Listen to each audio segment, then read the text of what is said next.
and she thanked me for it. But the point is, there are people all over the place that believe this stuff. Zeitgeist has millions of views on the internet, and so it's a fringe idea. Not a lot of historians believe it, but there's plenty of average Joes out there that believe that stuff, and so it's a question that's worth addressing.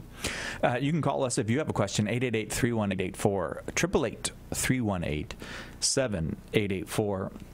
I mean, there is a certain point in your life where you are particularly vulnerable to those things. Yeah. And because I can remember when I was a kid, there was a book called, what was the name of it? But it was a book about how Jesus didn't really die on the cross. And I'm sorry I can't, but it was big back in the 70s. Yeah.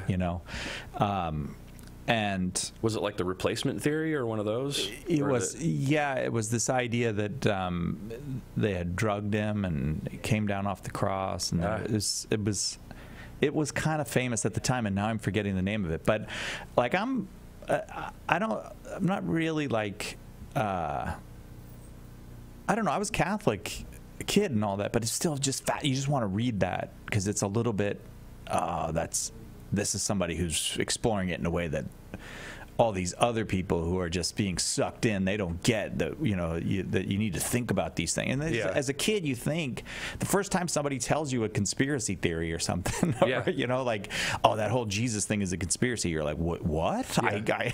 I've got to go through this door. Yeah.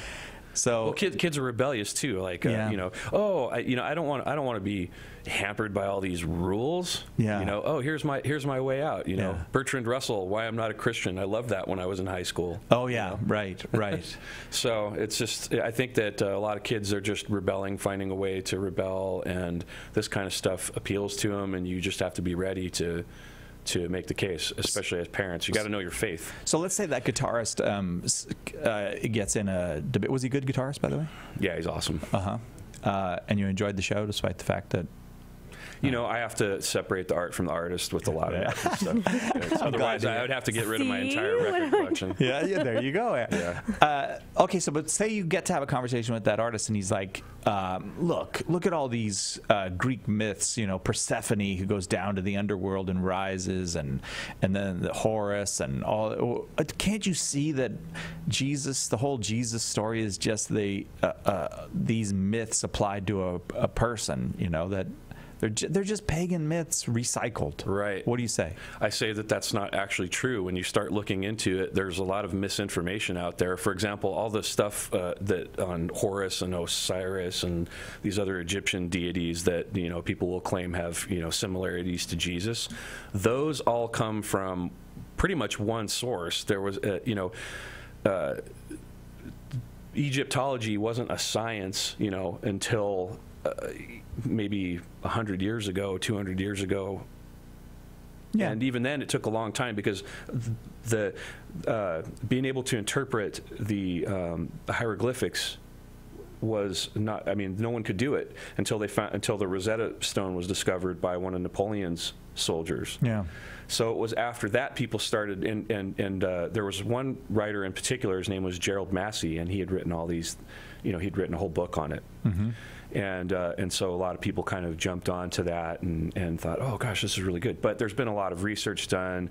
Discovery of the Rosetta Stone helped to interpret the hieroglyphics, and you find out that there really aren't any similarities to Jesus. And honestly, I can't. Jimmy Akin gave me an article. I can't remember who wrote it, but there was a Protestant author who was making the case that a lot of these ancient pagan religions didn't have a systematic theology. So what they believed depended on where you were. Oh yeah, right. So all over Egypt, there's in one part of Egypt they may believe something different about Horus, but even if you took all that into account, there's still no similarities. There's not. And there's the other thing about the historicity of Jesus that I think people in the 19th century way underestimated how much actual history there is around Jesus. Right. And that's the other thing too. In the 21st century, a lot of people think that their ideas are cutting edge when they're really 19th century ideas. Yeah. They don't realize that these are ideas that have been, like, people who say, the Middle Ages was like a Dark Ages. Excuse me, that all of the entire historical work that's been done in the 20th and 21st century would suggest you are completely wrong about that. Right. But that was a 19th century idea that we just can't shake it. Yeah. So the 19th century people started to think, well, there's just really not much history around this guy Jesus. Yeah. And that's not true. No, there's tons of history around Jesus. I mean, these movements don't just spring up out of nowhere. Yeah. And certainly, if being even closer in time, people would have known, hey, there was no guy Jesus. This is just those 12 crazy fishermen Right. making up stories. Right. But you don't have any of that. And this movement sprang out. I mean, the movement grew really fast, and I think that's because what these people witnessed, who went out and spread the faith, they witnessed something amazing. Yeah. And maybe even unexplainable, and in a sense, and they went out and spread the faith, and then there's a lot of there's a fair amount of historical record, and you can read like even Bart Ehrman, the atheist. Well, he's not atheist. He says he's agnostic, but he's a biblical scholar. And even he argues for the historicity of Jesus, and he's got a whole book on it. Right, but it just will not die. I mean, you see this fidelity to these 19th century ideas that, well, like that one, like that Jesus was made up, or that St. Paul basically invented Jesus and invented Christianity. And the interesting thing about that film Zeitgeist that I was referring to before is that a lot of that stuff is based on scholarship, right? I use that term loosely, in air quotes. From a woman named D.M. Murdoch, who had written a bunch of books on that, and D.M. Murdoch got all of her. She lists Gerald Massey as a reference in her books. Yeah, so we instead of actually using Egyptologists who can read hieroglyphs, you go back to the confirmation bias. Oh, I agree with this guy, so I'm going to use his shoddy scholarship to make my point. Right. Again, 888-318-7884 is the number if you'd like to get in on the conversation. I am Cy Kellett, your host. This is Catholic Answers Today on Radio Maria US, a Christian voice in your home. Erica Olson and John Sorensen are here with me today. Erica, this is nice. Yes, is this 2 weeks in a row that you've been here, or 3 weeks? Or this is I was with you last week. Not the week before. No. That's nice. Thanks. It feels like we go through a long period where you're not around, and then you'll be around for. What is that about?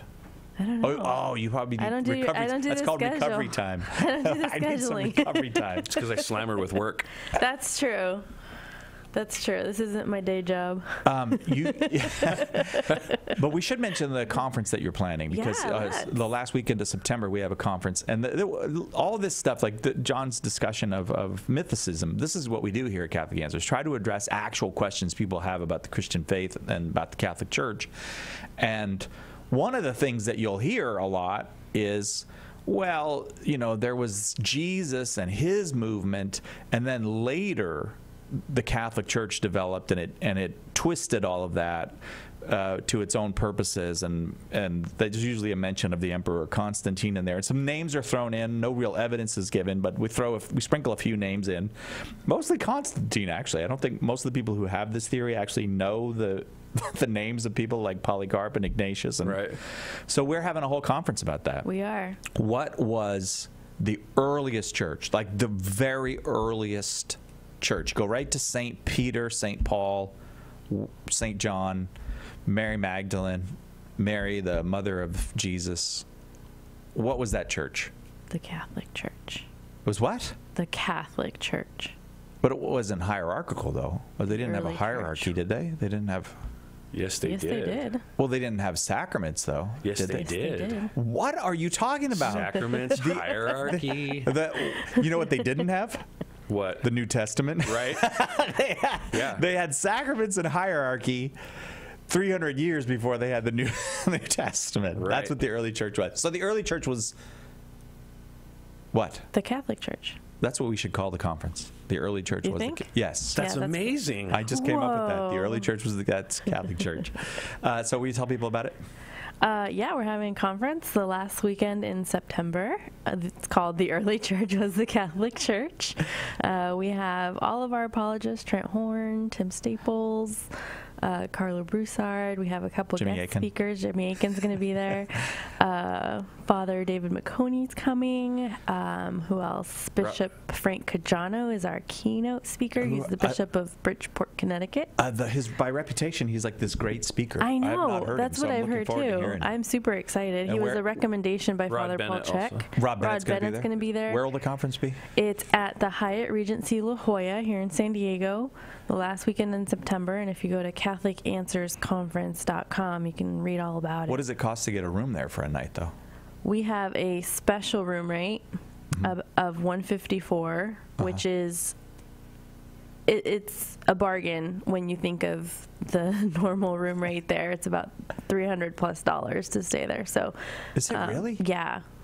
Yeah, so we have a 154 room rate. We're about not halfway sold on rooms, but we're so selling you out do- on rooms. so We you- do have a limit on how many rooms you can get at You should that have some kind of at that special. price. You should run a special. We do. We have early bird pricing through July. Oh.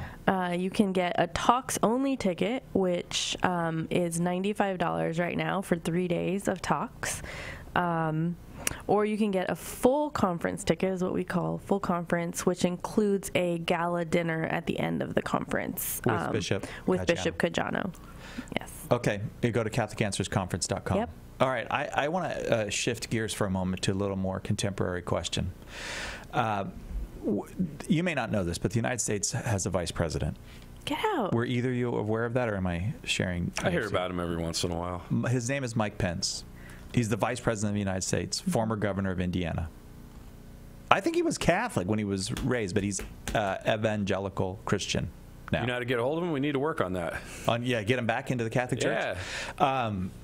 I kind of don't want to bother him too much right now. I feel like just keep doing what you're doing. Like I think he's doing a really good job in representing us as a vice president. He's I don't know. I have affection for him. He's a very dignified person. He says sensible things. He doesn't seem like a nut job to me. With most politicians, I guess my standards are very low because most politicians seem like nut jobs to me. Yes. So, yes. but you're not. I'm biting my tongue. I know. I like Mike Pence. You do? Yeah. I'm just biting my tongue on commenting on the rest of of the world. Yeah, pretty much. Yeah. The leadership of our world right now. It doesn't matter where you go. It's nutty. Yeah. It's we're at a low point as far as leadership. Like, where's the great leader? Where is someone? And people will say, well, President Trump and all that. And frankly, no. There's not. You got to have somebody who's proclaiming a vision that people are following. And I'm not saying that to criticize them. I'm just saying, like, think of people like Winston Churchill, for example. Who marshal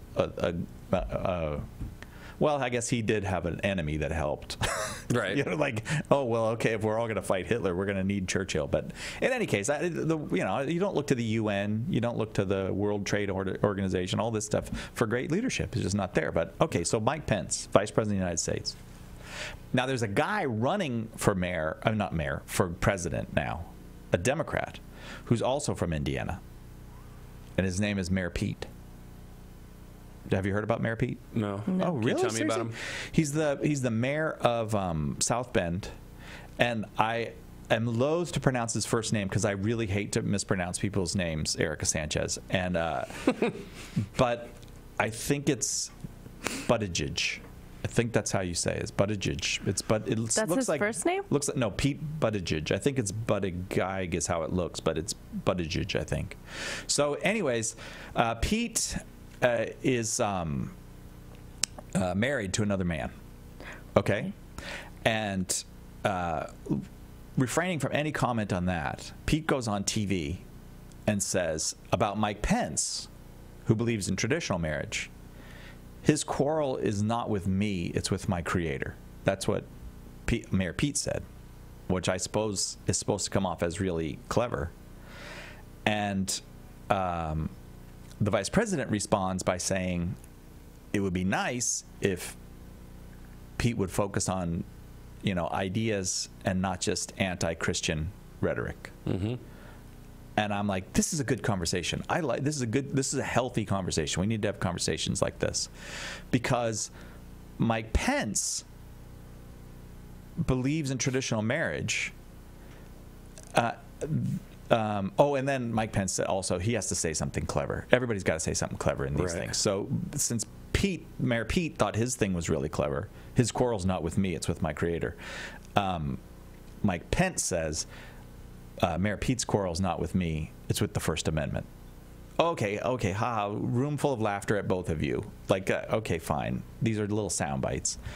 But the point being made by Mayor Pete is God made me this way. And you're a bigot if you say anything else.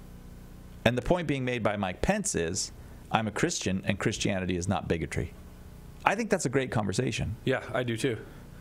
And I don't think that, well, first of all, it's not bigotry. When people disagree with you? Disagree with me on that subject, I always tell them, I'm like, it's not, I don't have anything against anybody. Yeah. Right? I just have a particular view of what marriage is. And so what you're asking me to do is call an apple an orange. Yeah. Right? It's not, I don't have any ill feelings towards anybody, you know, it's just, but I have a particular view of what that is, and I'm not going to stray from that. You know, you can try and push me, but I'm sorry. You know, my mind is made up on this issue. And it has nothing to do at all with bigotry. I feel like that's just a rallying cry for the other, for, you know. It's cheesy, I think. It is. I think it's cheesy to be like, hey, I have a point. I believe that marriage is between a man and a woman, and that sex has a purpose and it's procreation, which cannot be accomplished with homosexual sex. Let's say and that's oversimplifying, but it's very, very simple, okay? Right. And somebody says, well, you're a bigot. Well, that's not, what kind of conversation is that? Like, I tried to make a point, and you said, well, you're a bigot. Yeah, it just stops the conversation instantly. Yeah, I think it's meant to stop the conversation. Right, because they don't want to deal, you know, a lot of times people don't want to deal with it. But in fairness, on our side of that argument, there are a lot of people who don't bother to learn the intricacies of, you know, Christian marriage and how to talk about it. And so they do kind of sometimes play into the stereotype, even if they don't really mean to. Yeah, they do it maybe by accident. Right, good people of goodwill who just, they don't know their own faith. Mm-hmm. They don't know their, all right. You're looking at me blankly.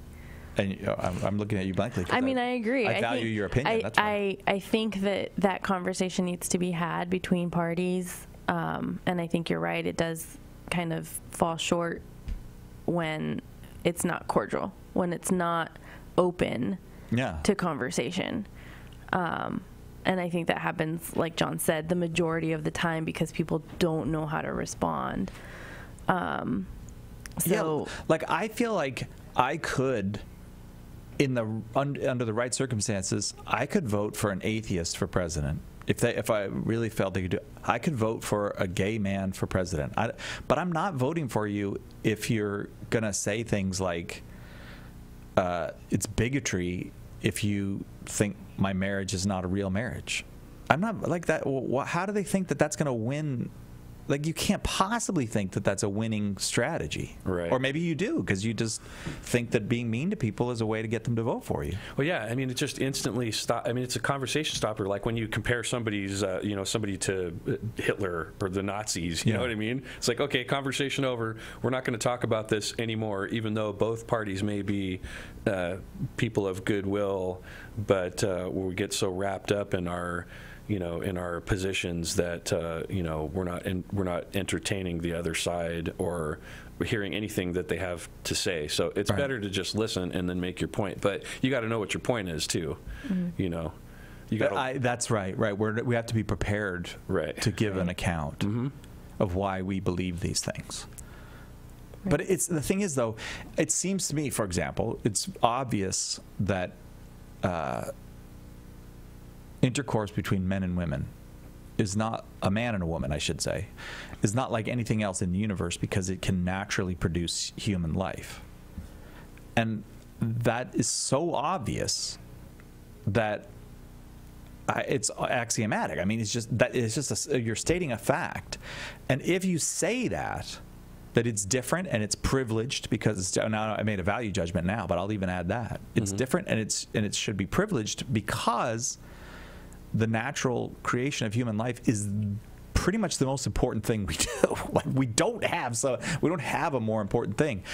But people will respond with all kinds of things. Well, that's not the only way to create babies now. We can create test tube babies, and we have surrogate mothers, you get on to point Z before you've even resolved point A, which seems to me not even to be something that needs resolving. There's only one way to naturally make human life. Yeah.